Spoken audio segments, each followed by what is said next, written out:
Alikadam battalion ৫৭ BGB এর উদ্যোগে বান্দরবন জেলার থানচি উপজেলার দুর্গম বুলুপাড়ায় প্রতিষ্ঠিত হল একটি নতুন প্রাথমিক বিদ্যালয়। ২রা ডিসেম্বর বিদ্যালয়টি উদ্বোধন করেন ব্যাটালিয়ন অধিনায়ক লেফটেন্যান্ট কর্নেল আবদুল্লাহ আল মেহেদি। এ সময় প্রায় ৫০ জন শিক্ষার্থীর মাঝে শিক্ষা সামগ্রী ও খাবার বিতরণ করা হয়। পাহাড়ের ৩ পাড়ার প্রায় ৮০ জন কোমলমতি শিশু এবার পাবে শিক্ষার আলো।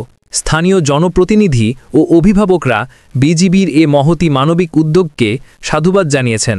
সীমান্ত নিরাপত্তার পাশাপাশি মানুষের কল্যাণে বিজিবি সবসময় পাশে, আস্থার নাম বিজিবি।